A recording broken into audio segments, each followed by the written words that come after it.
तो देश भर में कोरोना का खतरा बढ़ता ही जा रहा है और खासतौर पर देश की राजधानी दिल्ली में हालात काफी चिंताजनक हैं और लगातार हम आपको देश के अलग अलग शहरों से ग्राउंड रिपोर्ट दिखा रहे हैं और हमारे संवाददाता वहां पर लोगों से भी बातचीत कर रहे हैं और कितना कोरोना प्रोटोकॉल का वहां पालन किया जा रहा है, मास्क से लेकर 2 गज की दूरी उसका पालन कितना हो रहा है, ये भी हम आपको लगातार दिखा रहे हैं। और कोरोना संक्रमण से निपटने के लिए जो वैक्सीन तैयार की जा रही हैं, ये जो कोवैक्सीन है उसका तीसरा ट्रायल भी शुरू हो गया है। कल आपको याद होगा हरियाणा के मंत्री अनिल विज जो वॉलंटियर थे उनको भी टीका दिया गया था, वो जानकारी भी हमने आपको कल दी थी। और इस वक्त हमारे साथ खास मेहमान जुड़े हुए हैं, डॉक्टर पुनीत मिश्रा को इन्वेस्टिगेटर हैं भारत बायोटेक कोवैक्सीन ट्रायल के। डॉक्टर पुनीत मिश्रा, बहुत बहुत स्वागत है आपका जी न्यूज में। धन्यवाद जी, ये तीसरा ट्रायल शुरू हो गया है कोवैक्सीन का और ये जो तीसरा ट्रायल है इसमें लगभग 26,000 लोगों पर ये ट्रायल किया जाएगा, तब हमें पता चलेगा कि कितना सक्सेसफुल होता है तीसरा ट्रायल। जी, इसमें पूरे देश से करीब 26,000 लोगों को इनरोल किया जाएगा और उनको वैक्सीन की 2 खुराक दी जाएगी। इसमें से आधे लोग ऐसे होंगे जिनको वैक्सीन मिलेगा और आधे लोग ऐसे होंगे जिनको प्लेसिबो कहते हैं, जिसमें वैक्सीन नहीं होती है, कोई दूसरी दवाई होती है। तो उसके द्वारा ये देखा जाएगा कि ये वैक्सीन कितनी इफेक्टिव है और इसके कोई साइड इफेक्ट तो नहीं आ रहे हैं, ये सेफ है देने के लिए। तो जब ये प्रक्रिया पूरी हो जाएगी उसके बाद ही अमूमन किसी भी वैक्सीन को लाइसेंस दिया जाता है जिससे कि वो पब्लिक में दी जा सके। जी, और डॉक्टर पुनीत, हम और भी वैक्सीन का नाम सुन रहे हैं जो ग्लोबल फर्म्स हैं, चाहे वो फाइजर हो, मोडेर्ना हो, लेकिन ये हमारे देश के लोगों को इतनी जल्दी तो उपलब्ध हो पाएगी और साथ ही साथ जिस मात्रा में यहाँ पर जरूरत है, ऐसे में हमारे देश में ही ये वैक्सीन डेवलप होना ये बहुत जरूरी हो जाता है। जी बिल्कुल, देखिए जो भी चीज हमारी भारतीय है, हमने डेवलप की है, बहुत अच्छी बात है, लेकिन जहां तक बात यह है कि अगर कोई दूसरी वैक्सीन पहले आती है तो उपलब्ध होगी या नहीं होगी। मैं यहाँ पे ये बात बताना चाहूंगा कि भारत इस समय विश्व के उन गिने चुने देशों में शामिल है जहां पर सबसे ज्यादा मात्रा में वैक्सीन का उत्पादन होता है। अगर आप बात करें तो करीब विश्व की इस वक्त भी हम 60% वैक्सीन भारत बनाता है। विश्व में कोई भी वैक्सीन आएगी, चाहे वो ऑक्सफोर्ड वाली वैक्सीन हो या मॉडर्ना हो या फाइजर हो, कोई भी वैक्सीन जो आएगी उसका ये बिल्कुल निश्चित है कि उसका उत्पादन भारत में ही होगा। तो ये मान के चलिए चाहे हमारी वैक्सीन है या बाहर जिसकी खोज हुई वो वैक्सीन है, उत्पादन हमारे यहाँ होगा और उसका हमें कुछ इस चीज का जरूर फायदा मिलेगा कि हम अपने लोगों को उस वैक्सीन को जल्दी दे पाएंगे। जी, और डॉक्टर पुनीत, डॉक्टर हर्षवर्धन ने अभी 2 दिन पहले ही कहा था कि इस साल की शुरुआत में जनवरी में उन्होंने उम्मीद जताई कि हमारे देश में ये वैक्सीन बन जाएगी। तो ये जो तीसरा ट्रायल है इसमें कितना वक्त लगेगा, कितना इंतजार किया जाता है और इसकी एफिशिएंसी कितनी होगी? देखिए, अब कितना एफिकेसी कितनी है ये तो जब रिजल्ट आएगा उसके बाद ही कोई बता पाएगा, लेकिन जहां तक ये है कि कितना दिन लगेगा, हम जो भी पार्टिसिपेंट्स हैं, जिन लोगों को वैक्सीन दी जा रही है, उनको पहली खुराक देने के 28 दिन बाद दूसरी खुराक दी जाएगी और उसके बाद उनके नियमित अंतराल पे जो ब्लड सैंपल्स है, खून के नमूने हैं, वो लिए जाएंगे। तो जो तुरंत वाले परिणाम है वो 1 महीने से के बाद आने शुरू हो जाएंगे और हम उनको 6 महीने 1 साल तक उसके बाद ऑब्जर्वेशन में रखेंगे। तो कुछ चीजें ऐसी हैं जो हमें अगले 2 या से 3 महीने मालूम चल जाएंगी, जो उनके कुछ लॉन्ग टर्म और मीडियम टर्म इफेक्ट हैं उसको मालूम करने में 6 महीने तक का समय, 9 महीने तक का समय लगेगा। चलिए, बहुत बहुत शुक्रिया हमसे बात करने के लिए और यही उम्मीद है कि नया साल हमारे लिए जरूर ये शुभ समाचार लेकर आएगा और जल्द से जल्द ये वैक्सीन जो कि बहुत कारगर हो, सभी देश के लोग इस उम्मीद में बैठे हैं कि जल्द से जल्द ये वैक्सीन यहाँ पर मार्केट में उपलब्ध हो जानी चाहिए। साथ ही साथ हम आपको ग्राउंड रिपोर्ट भी दिखा रहे हैं, तो एक बार फिर से हम अपने संवाददाताओं के पास चलते हैं और इस वक्त बेंगलुरु से जयपाल शर्मा हमारे साथ हैं। जयपाल, यहाँ देखिए वैक्सीन डेवलपमेंट की भी बात हो रही है, वो भी चल रहा है, लेकिन अभी तो इस वक्त सबसे बड़ी जो वैक्सीन है वो कहना चाहिए कि वो हमारा मास्क ही है। मास्क से ही वो हमें सुरक्षा मिल सकती है, लेकिन बैंगलोर में भी 1000 केसेस तो कोरोना के रोज अब वहां पे भी शुरू हो चुके हैं।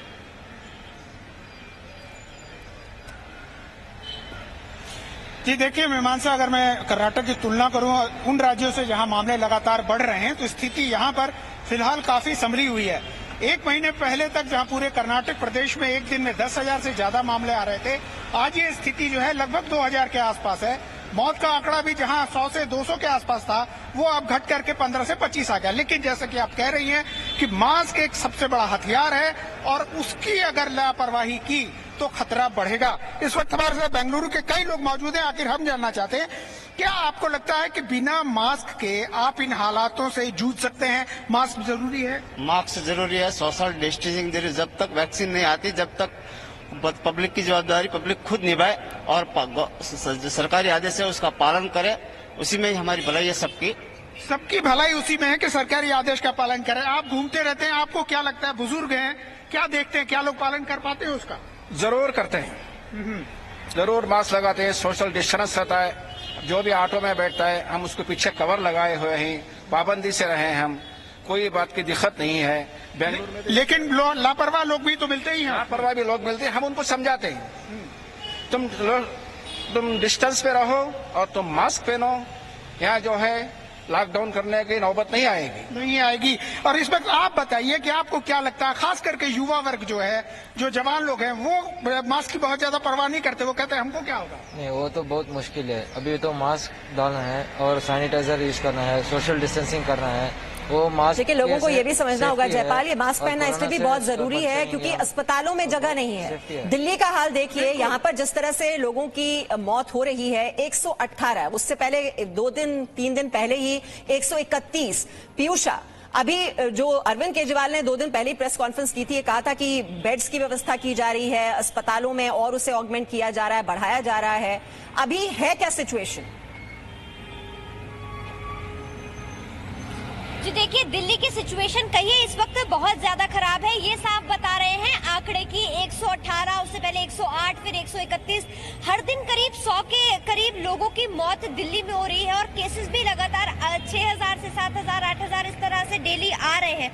उस सब के बीच जो हम तस्वीरें दिल्ली से हर दिन दिखाते हैं कि कितनी भीड़ जगह जगह पर है, बिना मास्क के, बिना फिजिकल डिस्टेंसिंग के लोग घूम रहे हैं, वो ज्यादा डराने वाली है और बताती है कि हालात ज्यादा खराब हो सकते हैं। लेकिन सिर्फ 70 दिन की बात है, ये हम अभी उम्मीद लगाकर चल रहे हैं कि वैक्सीन आ जाएगी, उसके बाद आप अपने खुलकर रहिए, लेकिन जब तक जरूरी है तब तक तो मास्क ही हमारी वैक्सीन है। कुछ लोग यहाँ हैं, देखिए अब भी जो लोग हैं वो नहीं मान रहे, उससे दूसरे लोगों को खतरा हो रहा है। मैडम, मैं तो आपके जी न्यूज के माध्यम से मैं सभी जो क्षेत्रवासी यहाँ के हैं, चाहे जहाँ भी देशवासी हैं, मैं उनसे आग्रह करूंगा कि माननीय देश के प्रधानमंत्री जी ने वैक्सीन के लिए कल ही बैठक की थी और देश के जो स्वास्थ्य मिनिस्टर हैं हमारे हर्षवर्धन जी, उन्होंने 70 दिन मांगा है।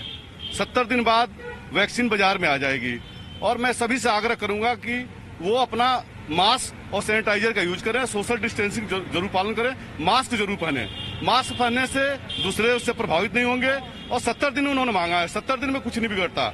जब हमने 8 से 9 महीने काट दिए तो 70 दिन में कुछ नहीं होता। बिल्कुल, 8 से 9 महीने हमने काटे हैं, संयम रखा है, लेकिन अब भी कुछ लोग हैं जिनकी वजह से सबको परेशानी हो सकती है।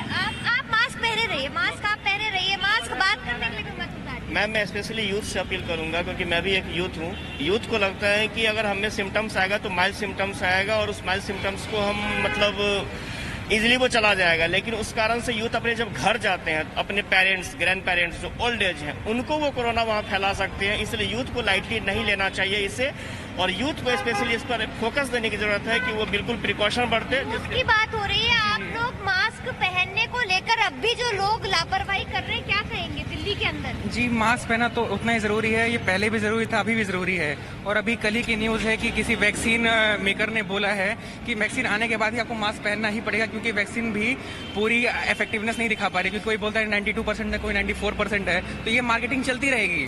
तो मास्क तो पहनना पड़ेगा, चाहे कोरोना रहे चाहे न रहे, और कोरोना बहुत लंबे समय तक चलने वाला है, अभी खत्म नहीं होने वाला है। चलिए, कुछ लोगों को तो समझ में आ रहा है कि देखिए वैक्सीन भले ही आ जाए, लेकिन अभी सुरक्षा के लिए बहुत जरूरी है मास्क का इस्तेमाल करना। अंकुर त्यागी, मुंबई में हमने देखा कोरोना से बहुत ज्यादा प्रभावित थी, क्या ये अब समझ लोगों में आ रही है कि मास्क और सोशल डिस्टेंसिंग जरूरी है? वहां पर स्कूल्स को भी बंद किया जा रहा है, और क्या प्रिकॉशनरी मेजर्स लिए जा रहे हैं?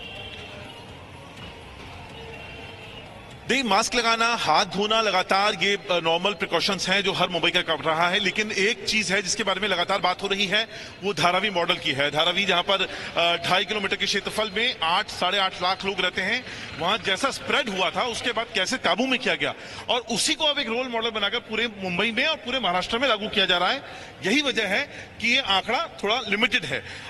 किस तरीके से ये धारावी मॉडल को इस्तेमाल किया गया मुंबई में और बाकी प्रिकॉशंस क्या हैं जिससे बाकी राज्य सरकार या म्युनिसिपैलिटीज या बाकी का देश एक समझ सीख ले सकता है मुंबई से, बिल्कुल अंकुर जी, आपने जैसे देखा धारावी मॉडल में सफलता मिलने के बाद जो उसको रोल मॉडल बना के महाराष्ट्र के सारे कॉर्पोरेशन में वो इम्प्लीमेंट किया गया। आज हम लोग मीरा भाईंदर शहर में जहाँ खड़े, यहाँ सारे के सारे लोगों का टेस्टिंग एक बार हो चुका है प्रशासन द्वारा। घर घर जाके कर रहे हैं, घर घर जाके एवरी वन घर घर जाके उन्होंने टेस्टिंग किया है और उसका परिणाम है कि आज यहाँ पे जहाँ पे 300-400 या इस शहर में बीमारी डेली की मिलती थी, आज मुश्किल से 30 और 40 पे आ गया जो है। और निश्चित तौर पे जो पब्लिक ट्रांसपोर्ट है जिसमें 1+2 जो है छोटे कार को दिया गया, 1+3 जो है बड़े कार को दिया गया है, जो अलाउ किया गया है। और ऑटो रिक्शा में जो है विदाउट मास्क किसी को जो है परमिशन नहीं है जो है, और एक ऑटो रिक्शा में ओनली 2 लोगों को जो अलाउ किया गया है। जो धार्मिक स्थल खोले गए वहां भी क्वांटिटी, मिनिमम क्वांटिटी उनसे पूछा गया संस्थान से जो है। और निश्चित तौर पे वहां पे सिद्धिविनायक में कितने होंगे, कितने लोग अलाउड है? मेरे हिसाब से 500 या 1000 का परमिशन ओनली दिया गया। तो महाराष्ट्र सरकार ने जितना ज्यादा प्रिकॉशन हो सका है उसको इम्प्लीमेंट करके माझी कुटुंब माझी जवाबदारी, मतलब मेरा घर मेरा जवाबदारी का एक अभियान सरकार ने चलाया है। और निश्चित तौर पर मैं सराहना करूंगा मुंबई की पब्लिक की जो है, जिन्होंने बिल्कुल बहुत ही जो है डिसिप्लिन तरीके से जो है इस कोरोना नामक महामारी से लड़ाई लड़ रहे हैं। निश्चित तौर पे हमारा लाइफलाइन आज बंद है, लेकिन फिर भी जो है मेट्रो लोकल ट्रेन की बात कर रहे हैं। लोकल ट्रेन जो है, बिल्कुल लोकल ट्रेन में बंद होने के बाद भी लोगों ने अपने जो है सुविधा, अपने ट्रेवलिंग को सॉर्ट किया है लोगों ने जो है। और बहुत ही जो है अच्छे तरीके से यहाँ की पब्लिक, महाराष्ट्र की पब्लिक जो है कोरोना से लड़ रही है। और उसका परिणाम आपके सामने है कि लगभग इतना धारावी मॉडल को ही आगे बढ़ाते हुए, और ये चलिए समझ आ रहा है लोगों को कि इसी मॉडल को हमें अपनाना होगा अगर हमें कोरोना से मुकाबला करना है।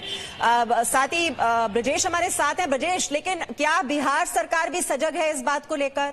कहीं ऐसा ना हो कि अचानक से विस्फोट हो जाए, क्योंकि टेस्टिंग तो वहां पर हो नहीं रही है। अब टेस्टिंग नहीं होगी तो पता भी नहीं चलेगा लोगों को कि वो कोरोना पॉजिटिव है भी या नहीं। सबसे बड़ी बात यही मीमांसा जो आपने कहा है कि टेस्टिंग, ये एक नियम है कि ज्यादा से ज्यादा लोगों को की टेस्टिंग की जाए और जो पॉजिटिव आ रहे हैं उनको अलग किया जाए, ताकि वो बाकी लोगों से घुले मिले नहीं और लोगों को संक्रमित नहीं करें। ये एक नियम बना हुआ है, प्रोटोकॉल है, इसको हर राज्य सरकार को इसको फॉलो करना है। लेकिन यहाँ पे उस तरीके से जो टेस्टिंग हो रही थी, एक जब फेज चला था लगभग 3-4 महीने पहले, उस तरीके से टेस्टिंग नहीं हो रही है। और जिस तरीके से यहाँ पे चुनाव का माहौल बना और रैलियां हुई और सभी जितने भी पार्टी हैं सभी ने उसकी धज्जियां उड़ाई, और भीड़ तो आपने खुद भी देखी कि किस तरीके से रैलियों में लोगों की भीड़ जुटी और लोगों ने भीड़ का रिकॉर्ड भी बनाने का दावा किया कि मेरी रैली में सबसे ज्यादा भीड़ आ रही है और मैंने 200 रैलियां कर ली, मैंने 300 रैलियां कर ली। लेकिन इस तरीके से जो उन्होंने फैलाया, और गांव में देखिए, गांव में जो लोग जो हैं जागरूक नहीं है। जब आप जाते हैं, आप खुद गांव में रिपोर्टिंग करने जब चुनाव के दौरान गया, वहां पे मैं मास्क लगाया हुआ था, ग्लव्स लगाया हुआ था, तो लोग मुझे देख के हंस रहे थे। उनका कहना था कि आपने इतना प्रिकॉशन क्यों लिया हुआ है। और मैंने जब उनसे सवाल करता था कि आप भी मास्क पहनाए, तो उनका कहना था कि वो सिर्फ पटना के ही लोगों को कोरोना होगा, गांव में कोरोना नहीं है। तो इस तरीके से जो एक लापरवाही का जो आलम है, खासकर गांव में, और गांव के लोग ज्यादातर मेट्रोज में काम करते हैं और वहां से आकर इस बार छठ पे भी आपने जिस तरीके से विजुअल देखा, हालांकि सभी को दोषी नहीं ठहराया जा सकता है मीमांसा। कई लोगों ने सरकार के नियमों का पालन किया, उसकी अपील का पालन किया, लोगों ने छतों पे भी छठ पूजा किया है। लेकिन संख्या ज्यादा है और निश्चित रूप से अगर ये जाके दिल्ली और मुंबई से आए हैं लोग और फिर जाते हैं वहां से, और एक भी अगर संक्रमित होता है तो कोई आंकड़ा नहीं मीमांसा कि वो एक शख्स जो है कितने लोगों को संक्रमित कर सकता है। ये देखिए, सबसे बड़ी बात ये है, चलता है एटीट्यूड। ये जो सोच है ना, इसको खत्म करना बहुत जरूरी है, नहीं तो ऐसा ना हो कहीं आपकी सांसें रुक जाएं।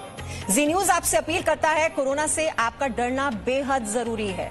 आपके लिए, आपके स्वास्थ्य के लिए, आपके परिवार के स्वास्थ्य के लिए, आपके राष्ट्र के लिए संकल्प लीजिए कोरोना मुक्त भारत का।